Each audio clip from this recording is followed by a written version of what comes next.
ఒక్కడే ఒంటరిగా వచ్చి మాట్లాడమాకండి. అందరికీ నమస్కారం. గత ఆదివారం నాడు మైలవరంలో కాపు వన సమారాధన సందర్భంగా నేను గౌరవ సామినేని ఉదయభాను గారు తదితరులు అందరం ఆ కార్యక్రమంలో పాల్గొనడం జరిగింది. ఆ రోజు చాలా కార్యక్రమాలు ఉండి కొంత హడావుడిలో నేను మీటింగ్లో మాట్లాడుతా ఒక పొరపాటు మాట్లాడటం జరిగింది. నేను కమ్మ కాపులందరూ కలిసి శతాబ్దాలుగా దశాబ్దాలుగా ఒక అన్నదమ్ములాగా ఉంటున్నాం, మా గ్రామంలో కూడా అదే రీతిలో ఉంటామని చెప్పే క్రమంలో ఒక ఉపమానం నేను పొరపాటుగా ఉచ్చరించడం జరిగింది. దానివల్ల సోదరుల మనోభావాలు దెబ్బతిన్నాయి. నేను దానికి మా మైలవరం కాపు సంఘానికి సంబంధించిన ప్రతినిధులు కావచ్చు, అలాగే పెద్దలు ఉదయభాన్ గారు కూడా ఉన్నారు కాబట్టి కలిసి వ్యక్తిగతంగా వాళ్ళందరూ క్షమాపణ చెప్పాలి, అది చెప్దామని చెప్పి ఈరోజు ఇక్కడికి రావడం జరిగింది. అలాగే అందరికీ నేను సోదరులందరికీ కూడా ఈ సందర్భంగా జరిగిన పొరపాటుకి నేను క్షమాపణలు తెలియజేస్తా ఉన్నాను. ఇంకొకసారి ఈ రకమైనటువంటి పొరపాటు నా వైపు నుంచి జరగదని, అది ఏమాత్రం నేను కించపరచాలని కానీ ఉద్దేశపూర్వకంగా మాట్లాడలేదు. యాదృచ్ఛికంగా ఒకటి ఉపమానం చెప్పబోయి ఇంకొకటి చెప్పి నేను పొరపాటు చేశాను. దీనికి నన్ను అందరూ మనస్ఫూర్తిగా క్షమించాలని చెప్పి కోరుకుంటూ, ఆ రోజు వేదిక మీద నాతో పాటు భాను గారు ఉన్నారు, నన్ను అతిథిగా ఆహ్వానించిన అజాద్ గారు, కటారి ఉమా గారు, కాపు సంఘం ప్రతినిధులు కూడా ఉన్నారు కాబట్టి అందరం కలిసి చెబుతామని చెప్పి పోటీ రావడం జరిగింది. నా వల్ల మీ అందరికి అసౌకర్యం కలిగితే క్షమించండి సార్ భాను గారు, అందుకే నేను చెప్పడానికి వచ్చాను. Thank you. అందరికీ నమస్కారం. గత ఆదివారం మైలవరంలో కాపు వన సమారాధన కార్యక్రమానికి నన్ను కూడా అతిథిగా పిలవడం జరిగింది.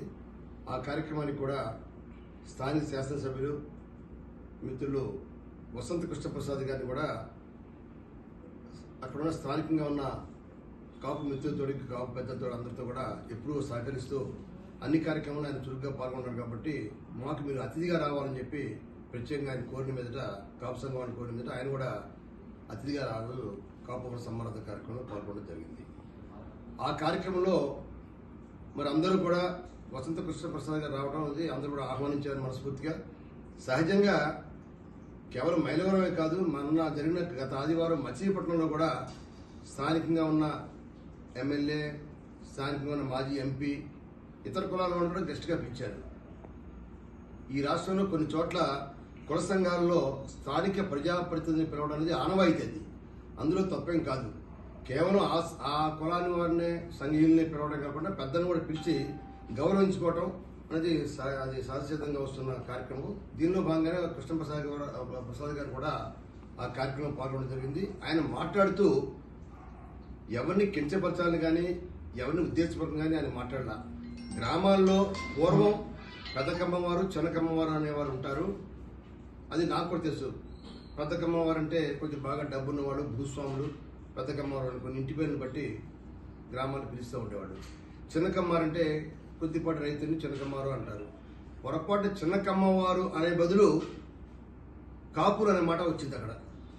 అది మాట అట్లా ఫ్లోలో చిన్న కాపు అనే బదులు కాపు అనే మాట, చిన్న కమ్మవారు అనే బదులు కాపురు అనే మాట ఆయన పదాలు దొర్లింది.